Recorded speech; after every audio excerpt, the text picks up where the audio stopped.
उनकी विचारधारा बुरी है, इसलिए गुरुदेव जी ने एक अलग विकल्प हमें दिया है।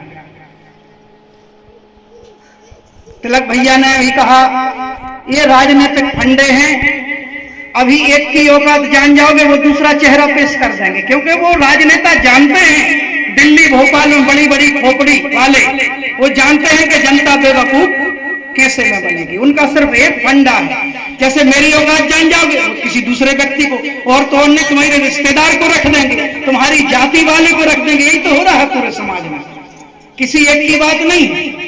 उन्हें सिर्फ अपना वोट बैंक बढ़ाना है, कुछ भी बोलते हैं, कुछ भी करते हैं।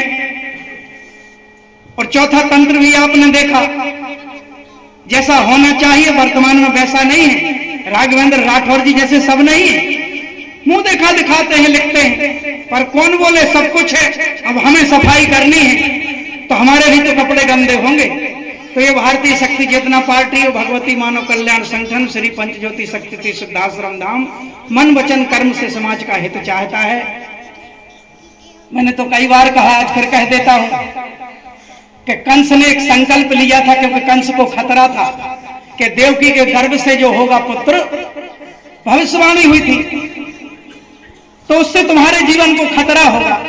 अब इस भविष्यवाणी पर इतने चिंतित हो गए कि जेल में डाल दिया दोनों को, बहन को भी बहनों को भी।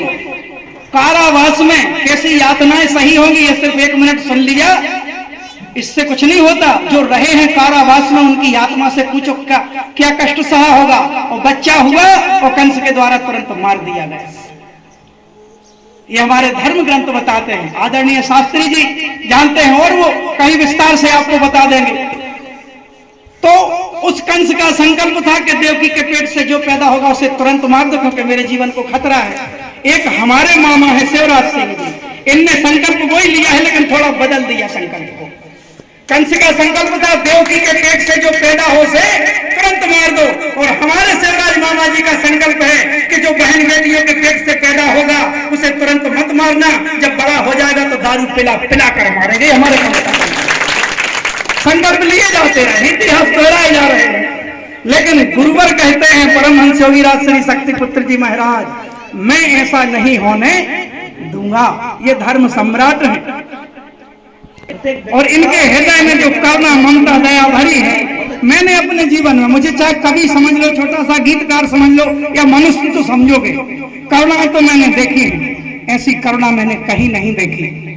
इतना देखा कि भक्त पहुंचे तो सदगुरु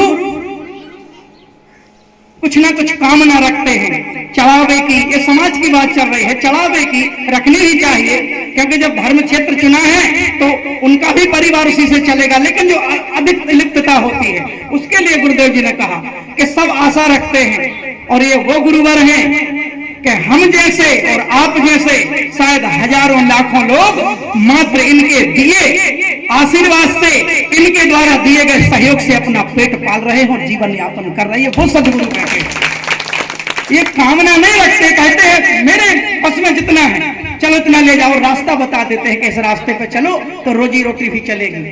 कई लोग मर चुके होते, कई लोग, और वो कहते हैं जब हमारे साथ घटित हो जाए तभी मानते हैं। गुरुवर रोज जो चेतना की तरंगें भेजते हैं उससे हमारी सुरक्षा होती है। और बहुत अधिक जब हमारे प्रारब्ध कर्म हो, संचित कर्म हो, वर्तमान के कर्म हो, तो जो घटना होनी ही होती है वह होती है। लेकिन उसे भी गुरुवर इतना हल्का कर देते हैं कि सूली का सूल बना देते हैं। फांसी हो तो उसे कांटे के रूप में बदल देते हैं। इतनी तो हमें सहन करनी पड़ेगी, क्योंकि हमारे ही तो कर्म हैं, किसी और के कर्म नहीं है। प्रत्येक मनुष्य अपने कर्म का ही भोग रहा है। याद नहीं है बस तुमने पिछले जन्म में किया, अरे इसी जन्म का गहराई से याद करोगे। इतने इतने जीवों की हत्या की हमने, मांसाहारी थे, पता नहीं कहां कहां शिकार किया, मछलियां मारी, मुर्गे मारे, बकरे काटे। वो कर्म किसी ना किसी रूप में आएंगे। ये मत सोचो कि सिर्फ एक बार हम दुर्गा चालीसा करेंगे तो हम मुक्त हो जाएं। हाँ, उसका लाभ होता है जितने बार माँ का नाम लोगे दुर्गा चालीसा, लेकिन वो जो पड़ी पाप की गठरी है धीरे धीरे घटती है। और गुरुवर आशीर्वाद देते हैं उससे घटती है, हमारे अच्छे कर्मों से। एक दिन में मत सोचो, कई जगह विचलित हो जाते हैं लोग कि धर्म के मार्ग पर चलते हुए हमारे साथ ऐसा क्यों हो गया। क्योंकि तुम भूत नहीं जानते हो, तुम पिछला जन्म नहीं जानते, इसलिए प्रश्न आते हैं। जिस दिन हम समझ जाएंगे उस कर्म की पूरी धारा को, चक्र को, हम किसी को दोष नहीं देंगे। कुछ लोग मैहर जाते हैं, वैष्णो देवी जाते हैं, रास्ते में एक्सीडेंट हो गया, या अष्टमी है या नवरात्रि है, एक्सीडेंट में परिजन की मृत्यु हो गई, तो लोग नवरात्रि मनाना छोड़ देते हैं कि नहीं अब नहीं मनाना है, नवरात्रि में हमारी ये कमी हो गई थी। गुरुदेव जी कहते हैं सौभाग्य मानो कि मृत्यु तो थी, नवरात्रि जैसे पावन पर्व पे मृत्यु हुई, इससे सौभाग्य बड़ा क्या होगा। ये भ्रांतियां फैला दी गई, इन भ्रांतियों से थोड़े से बाहर आए और धर्म युद्ध के लिए प्रतिदिन अपने आप को तैयार करें। जिन लोगों ने भी, क्योंकि ये सोशल मीडिया का युग है, आज इस